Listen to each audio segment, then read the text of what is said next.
You just saw our last video from Goa where you can see that we're having a great time at the beach and we ate at the amazing restaurant called Slaughterhouse Vegan. That was all more than enough to make us happy. However, at Slaughterhouse Vegan, we met 3 awesome vegans who wanted to talk on camera about being Indian and being vegan and just all the stuff around that and why they choose compassion. So these are their interviews that we took just outside the back of that restaurant. So let's let them rip. What's your name? Hi, I'm Vidy. I'm from Bombay, India. Nice. And I've been a vegan for 6 years now. Amazing. What made you want to go vegan? So I was always a vegetarian all my life, and you know, as a vegetarian we would always think we were better than the non-vegetarians. And then I met Ritik at work, and that was the first time I was introduced to the cruelty of the dairy industry. And you know, so those principles were always there, but the awareness was not there that, you know, dairy is a cruel industry. So I started, I tried for 1 month. I followed the Veganuary during 2018, so that's how I started. And that was the month we cooked the whole month. After work every day we would cook and we would eat crazy things, and after that I never went back. Like, so I just continued from that point on. Would you consider it a positive change? Yes, I'm very happy that, you know, like, my lifestyle is not harming other beings. Like, I didn't do it. It's good for your health, it's good for your environment, but that's not the reason I turned vegan. So yeah, like, many people would ask me, oh, have you lost weight after you turned vegan? I was like, no, I gained weight. Now we eat so much, we cook and we eat so much that I gained weight. It was never for the health. So yeah, it's mainly for feeling happy and at peace that you are not harming other beings. Do you have any vegan hacks? Back when we went vegan, like, there was nothing available. The only option available was soy milk and almond milk, right? And there was no vegan butter, there was no vegan cheese in the market, nothing. So even when we started Imagine Cafe, we would make everything from scratch, from butter to mayo to cheese. Like, nothing was readily available. Well, these folks may not know you had a cafe in Mumbai, the first vegan cafe, right? Nice, nice. Sorry, go on, go on. So, but today it's very easy, because today there are multiple, in every city has 1 or 2 completely vegan stores. There are 2-3 websites which deliver pan-India to all the major cities, which only sell vegan grocery items. So now you can just buy vegan cheese and cook with that at home, you know, and nothing is easier than that. Like, you get vegan butter, tons and tons of mock meat products. So I would say now if you're willing to cook at home, it's very easy. So your advice is just get out there and explore and find the good stuff that's out there? Yes. Awesome. I would say the most difficult part of being vegan is socializing, because like, if you go out with your group of friends and everyone out there is having this cheese burst pizza and you are just sitting there staring at them and just having fries. So that's difficult, but you just get over it. Like, we go out, we have had a nice meal at home, and that's when we go out, and then we're like, oh yeah, great, fine, we just had an amazing meal, so let them have their pizza, and we'll just have some lemonade or fries and just socialize and be with them and enjoy their company rather than worrying about the food.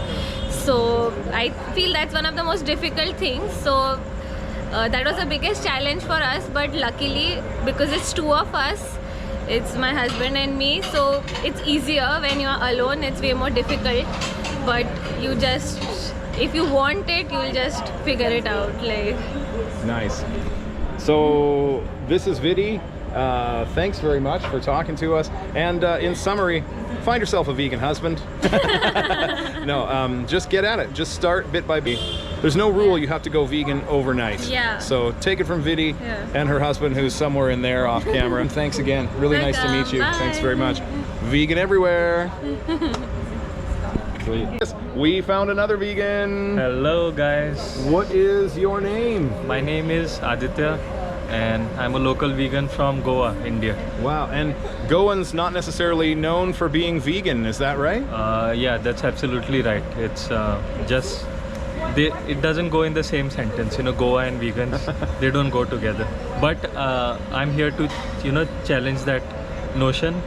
It's not true at all. I'm a Goan and I have so many other Goan friends who are vegan, Amazing. It's I think anyone can do it. You know, whoever you are from any part of the world, whatever background you come from, it is Amazing. absolutely. What was your spark or your impetus to go vegan? Yeah, it was obviously the animals, Yeah, because you know what better reason to go vegan than for the animals, because veganism is about going against the commodification of animals, you know, not looking at them as objects. So I just had this epiphany when I was 18. I looked at, you know, the animal on my plate, the chicken, the fish, and I just felt like, you know, this being is here on my plate today because he or she, you know, couldn't defend himself or herself, and that's why she's here. And I just found that so unfair, and I did not watch a single, you know, slaughter video, nothing like that, but the thought just resonated with me, and I just kept thinking about it. It's a thought that couldn't leave my mind, and then I started watching videos and posts which really gave me that push. So no sooner I turned 19, I just ditched all meat that I used to eat, and my parents were very supportive, even though initially they didn't want to. And then later I learned more about what happens to cows in the dairy industry, what happens to chicks and hens in the egg industry, and I just felt like I couldn't go on eating animal products anymore. It just had to go. Can I ask you a question? Yeah. I've heard a lot here from people who are vegetarian. They'll say, oh, well, in India, we practice ahimsa with the cows. We're nicer to the cows. And I know in Canada, where I'm from, we're like horrific abuse is lavished upon cows and all the animals we eat. Yeah. So I'm wondering, can you speak any more to that? Like, is the dairy industry good in India? Well, if you think that India is like a heaven for cows, I'm sorry to burst your bubble, that's not at all true. If you don't believe me, you go to any local dairy and you see that all over the world, and even in India it's the same. To get milk, the cows have to be pregnant, right? They can't do it without being pregnant. And why do they produce milk? For their kids. Why do the dogs do it? For the puppies. The cats do it for the kittens. Why do we drink milk? Because we have to grow up until we reach the weaning age. That's when we move on to solid foods. So how do we get so much milk? Of course, we impregnate them. We use them for their bodies, what they can offer to us, things we don't even need. And the milk, we are able to drink it because the calf couldn't do it. And it doesn't matter if you're in India, you're in US, you can be in any part of the world, it's the same thing. It's not even meant for you. It is meant to make a calf which is not even 30 kgs into like 300 kilograms. Yeah. You can think about what it does to your body. It's not meant for you, it's harmful for you. It's a myth that vegetarian diet is non-violent. It is just as bad, if not worse, than a diet that consists of meat and other animal products. In Canada, the farmer's hand forcibly inseminates a female animal. The calf is killed. Cows cannot consent, right? They can't tell you, to shove your hand up the reproductive system. Yeah. They cannot consent. So that alone tells you that you cannot do it. Sorry. It's like bestiality, and it's really impeding on a female, her body, her rights, which you have no right to. You don't need to do that. And it's the same with the male cows everywhere. They do not produce milk, so they're useless to the industry. In India, they either starve to death, left on their own, or they're killed. And a thing that's really unique to India is this thing called khal bacha. Please look it up. They take the dead calf and they stuff it up. They stuff it to make it look like the calf is still alive. This forces the mother to make more milk, which the mother only does when the calf needs it, right? She makes just enough milk for the calf. She never makes anything in excess. That's another myth. The only time they will make milk in excess is when they inject it with hormones and antibiotics. So this is a very cruel practice, and it happens here, right here in the land of ahimsa. If you ask Mr. Mahatma Gandhi, he said, the moral progress of a country can be judged by the way its animals are treated. And if we apply that quote, not a single country can claim to be morally consistent and morally superior. In most parts of India, beef is banned. In most parts, you're not allowed to eat meat, but India has the second highest beef export numbers in the world, because Is that true? Yeah, because it can be consumed here, right? But so they just send it off. You are consuming dairy, so you are producing beef once the cows are old and they cannot produce milk. But people have told me this a bunch. They say, no, we don't eat cows. They're just only drinking what they can drink. And you have something more to say about that? Yeah, so in India we don't have like a beef industry, all the beef comes from the dairy industry. So when you consume dairy, you are sending cows to slaughter and you're sending cows to the leather industry as well. So meat and dairy are like the same size, two sides of the same coin, regardless of where you are in the world. So just because we don't have a beef industry does not mean that you're not sending cows to slaughter. You absolutely are, and you do it every time you head to the supermarket and purchase your dairy just so you can have milk or cheese. That's what I thought. There was a lady on the airplane who was like, no, the calf gets their share. I urge every Indian to head to your local dairy, ask them questions, see what's going on, and you will just see the dark reality that's just hiding. Any vegan tricks or tips you have for anyone in India or elsewhere when they're struggling? Maybe they don't know how to replace milk or they don't know how to do whatever. Is there any trick you found that really helps speed things along? Well, if you're traveling, you vegans, even vegans and non-vegans, you're lucky to have this app called the Happy Cow. Yeah, you just Google. That a lot. Yeah, you can use that a lot. Any part of the world you're in. I recently went to Thailand, and all I had to do was, ask Siri or Google, vegan restaurants near me. And Happy Cow lists will always tell you at least 10 places that you can go. Even if they're not entirely vegan, it will tell you what you can eat. And in India, I feel it's not really difficult to be vegan because we have a lot of vegetarians here. Of course, there's a lot of dairy products and honey, but they can be easily substituted. You get a lot of substitutes now in the supermarket, or you can even make your own. I make vegan ice creams at home. I made vegan chocolate bars, Snickers, Twix, everything. Yeah. And it's just so easy, and you can make it as healthy or as unhealthy as you want, depending on what ingredients you use.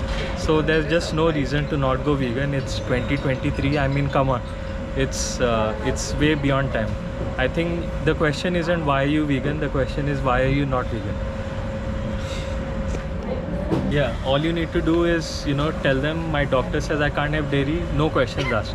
But if you tell them about the ethics, that is when you'll be grilled. You'll be asked, oh, what about plants, what about this? But you just tell them that you're allergic, you'll be fine. Yeah, so that's a good hack. That's wow, completely unrelated friends. Thank you so much for your amazing thank you comments. so much. Thanks very much. It's great to meet you. Yeah, nice to meet you too. Go vegan. Vegan everywhere. See? Here in India, we're here in Goa vegan. Yeah. Vegan world. Oh my God. This place is crawling with vegans here in Goa. Amazing. We've met yet another vegan. Here they are. Your name, please? Hi, I'm Shalmali. Nice to meet you. Nice to and meet you, you've been vegan for how long? Since 2018. Wow. It's 5 years. Okay. And what was was there a moment that you decided? Was it a slow process? What made you go vegan? I've always had dogs living with me, and my sister was into rescues. So she came across the vegan group in Goa, and none of us were vegan at that time. But then I overheard her sharing with my mom what she learned from the the vegan group here. And it just sort of clicked with me, and then I went to Instagram, found a couple of vegan activists, and then through their stories I came to know the sheer cruelty that we inflict upon innocent animals, and that was it. I completely gave up meat and dairy overnight. So I think it was just empathetic connection, I believe, that made me switch. At that point, I did not really care about nutrients, or because most of my life I've lived as a vegetarian, and so you had a background knowing you'd probably be fine, sort of thing, No, I was actually, I mean, to be shamelessly truthful, I'm vegan because I don't want to harm sentient life. It's not about the nutrients that I derive from them, but the value that they have because they exist. They are meant to live on Earth along with us, and we don't just get to exploit them because we consider them as resource or commodities. So I guess that natural right of theirs to live without being exploited is what matters more than what I derive from them. So you basically just prioritized your feelings about their sentience first, and then worked your way back. Is that kind of Yeah, but I feel like it's not about my feelings though. It's about their right to live, right? Because veganism is not centered around humans, it's centered around animals. So I feel I later on realized that though people make it like, you know, if you need to be kind or compassionate to be vegan, but that's not it. You need to just realize that lives of animals have inherent value. You don't need to be compassionate to value them. kind of what you're saying in a way is that should be the starting point, is just knowing that they're here with us, not for us. Yes. Is that kind of Yes. Because if you don't want to be put through a grueling process, you should not put somebody else who cannot consent, who cannot communicate with you in the same way that you do through that same process, because it's horrific what the animals go through. We put them through that on a daily basis for their entire lives. They don't know any joy. They don't know what happiness feels.